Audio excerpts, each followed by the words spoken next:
In medieval Europe, sugar was kept in locked spice boxes alongside other precious commodities like saffron and cinnamon. Physicians prescribed it in carefully measured doses to treat everything from stomach ailments to melancholy. A single pound could cost what a skilled craftsman earned in a week or more of work. Today, you'll consume more sugar in a week than a 13th century nobleman ate in several months. This isn't a story about changing tastes. This is the story of how the most coveted medicine in human history became our most dangerous poison. Hi guys, I'm Monty and I'm a linguist and a history enthusiast. I create videos that give you a new perspective on modern concepts. If you learned something from this video, please consider liking it and subscribing to my channel to help me grow and create more of this kind of content. And let me know in the comments what you'd like to see me talk about in my next video. The transformation of sugar from sacred remedy to ubiquitous toxin took thousands of years and reshaped trade routes, colonial empires, and labor systems across 3 continents. It's a journey that begins with New Guinean farmers chewing sweetgrass and ends with modern epidemics of diabetes and obesity. But this isn't just about dietary evolution. Sugar drove the Atlantic slave trade, funded the rise of global capitalism, and powered the Industrial Revolution that changed how we eat. To understand why sugar went from medicine cabinet to poison, we need to trace how human desire for sweetness created new forms of human bondage and economic exploitation. Our story begins around 8000 BCE in the humid lowlands of New Guinea, where indigenous peoples discovered that a towering grass, what we now call sugarcane, released an intensely sweet juice when you peeled back its tough outer shell and chewed the fibrous interior. For thousands of years, this remained a local secret, a simple pleasure in a world where sweetness was rare as gold. The first crucial transformation happened around 500 CE in India. Indian farmers had learned to crush the cane and boil its juice, but the breakthrough came when they discovered how to crystallize that liquid into solid, shelf-stable crystals. Crystallized sugar could travel across oceans without spoiling, turning a perishable local treat into a global commodity. Here's the strange part.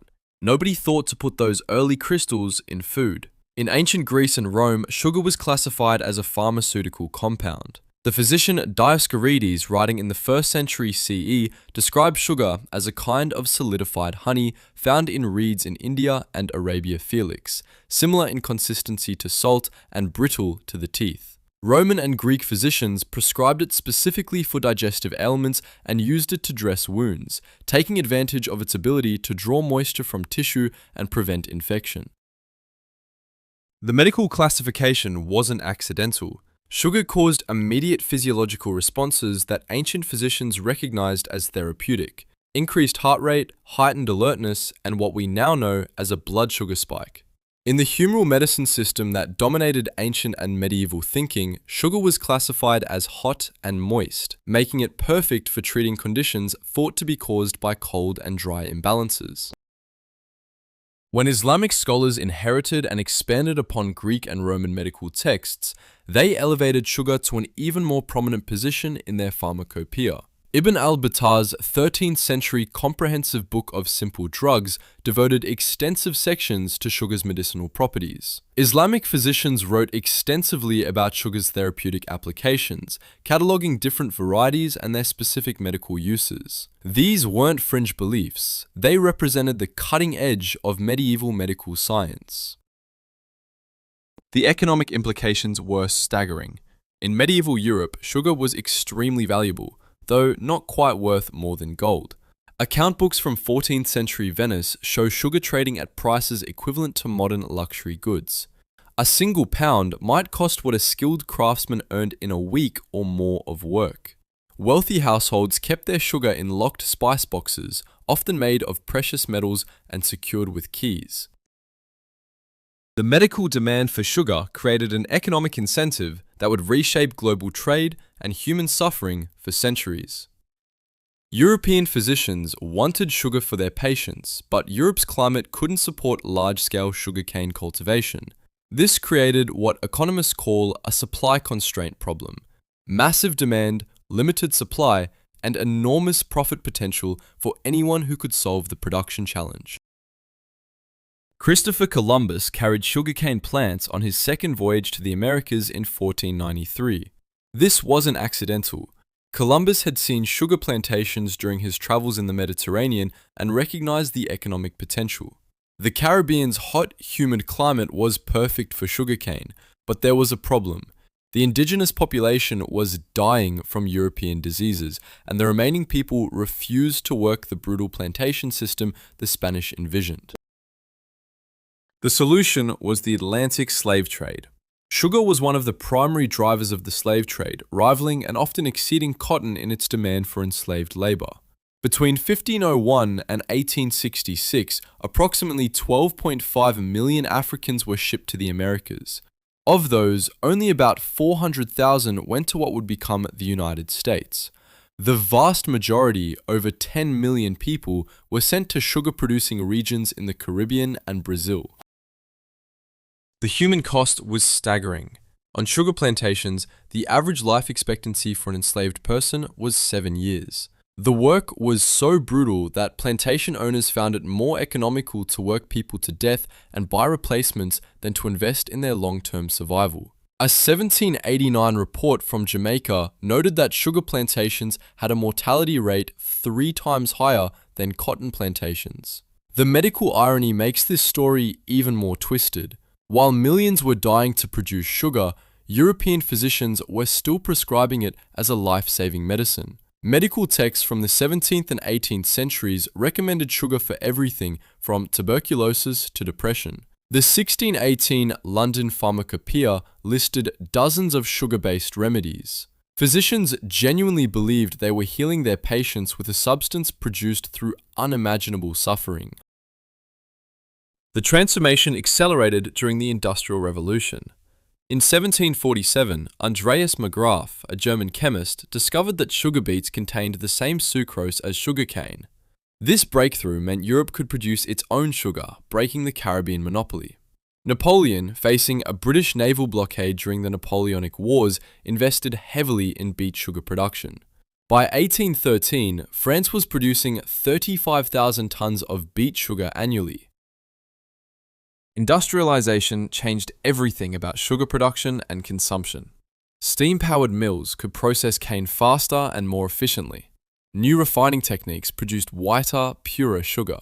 Most importantly, mass production drove prices down dramatically. What had been a luxury medicine became an affordable food additive. This is where sugar's identity crisis began. As prices fell and availability increased, sugar started appearing in foods rather than medicine cabinets. The first mass-produced candies appeared in the 1840s. Coca-Cola, invented in 1886, contained 34 grams of sugar per serving and was originally marketed as a medicinal tonic. The transition from medicine to food happened so gradually that most people didn't notice the shift. The 20th century brought the final transformation, sugar's evolution from food to poison. But this didn't happen overnight, and the medical establishment was surprisingly slow to recognize the danger.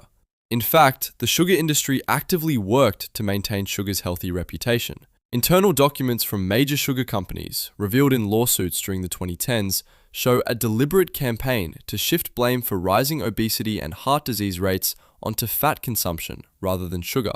In 1967, the Sugar Research Foundation paid Harvard scientists $50,000 in today's money to publish research downplaying sugar's role in heart disease while emphasizing the dangers of dietary fat.